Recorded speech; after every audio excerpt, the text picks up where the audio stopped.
देखिए, चार धाम यात्रा एक हमारे प्रदेश के लिए बहुत महत्वपूर्ण यात्रा है और जो जितने भी श्रद्धालु आते हैं, उनके लिए भी उतनी महत्वपूर्ण यात्रा है। अब ये चार धाम यात्रा का जो आप जानते हैं कि जो मुख्य जो इनके मार्ग हैं, वो पर्वतीय, पहाड़ी क्षेत्र हैं।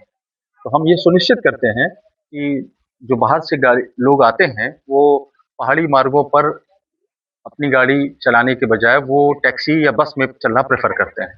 तो इसमें परिवहन विभाग की एक ज़िम्मेदारी हो जाती है कि जिन यात्री वाहनों से वो यात्रा कर रहे हैं, उनके लीगल डॉक्यूमेंट्स ठीक हों, उन पे ओवरलोडिंग ना हो। इसको ट्रांसपोर्ट डिपार्टमेंट इंश्योर करता है कि जितने भी कमर्शियल गाड़ी हैं, उनकी यात्रा से पहले उनकी fitness, permit, tax, pollution insurance के आधार पर उनको एक ग्रीन कार्ड जारी किया जाता है, जो कि यात्रा भर वो वैलिड रहता है स्थानीय गाड़ियों का।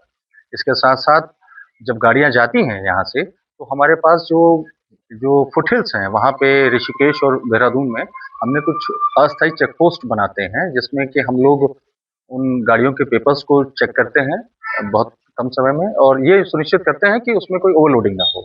और सरकार ने यात्रियों की सुरक्षा को और सुविधा को ध्यान में रखते हुए रजिस्ट्रेशन की भी व्यवस्था शुरू करी है। टूरिज़्म डिपार्टमेंट ने उनका रजिस्ट्रेशन शुरू कर दिया है। वो रजिस्ट्रेशन कराते हैं, अपनी गाड़ी बुक कराते हैं, फिर अपना इन चेक पोस्टों से होते हुए फिर वो अपनी यात्रा को शुरुआत करते हैं। सर हड़बड़पुर बस अड्डा भी है, इसमें क्या सुविधा रहेगी? देखिए, हरबटपुर बस अड्डा पिछले आपने देखा है कि 2-3 सालों से जैसे कि यात्रा बढ़ी है और लोगों ने चंबा रूट और कुठाल गेट रूट के अलावा इस रूट को प्रेफ़र किया है। तो यहाँ पे हमने चेक पोस्ट हरबटपुर में और कटा-पत्थर में 2 जगह लगाते हैं। तो हरबटपुर आपने देखा ही है कि ये एक नवनिर्मित बस अड्डा है, जिसका उपयोग अभी फ़िलहाल हम इसके लिए कर रहे हैं।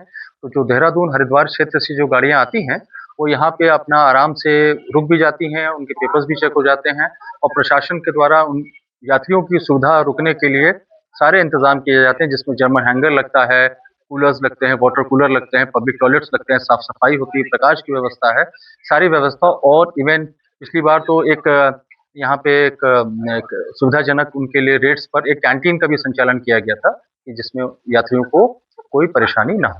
सर हड़बड़पुर से विकासनगर जाम की स्थिति बनी थी, उससे क्या संतुष्ट होगा सर? देखिए विकासनगर मार्केट का जो थोड़ा-सा पैच है, उसमें पहाड़ से जो हमारा पूरा जो जौनसार का जो पावर का जो पूरा एरिया है, चकराता से आने वाली गाड़ियाँ जो हैं, उनका रहता है कि वो सुबह आते हैं और शाम को जाते हैं। तो कुछ गाड़ियों का वहाँ पे लोकल गाड़ियों का जाम रहता है और इस पर हमारे नगर पालिका के द्वारा, पुलिस के द्वारा, प्रशासन के द्वारा भी जाम को दूर करने के लिए कार्रवाई की जाती है। लेकिन वो थोड़ा-सा पैच है, लेकिन इसके बाद रेस्ट ऑफ द रूट जो है वो क्लियर है। मार्केट के अलावा यात्रा में कोई ऐसी जाम की स्थिति यहाँ पे नहीं।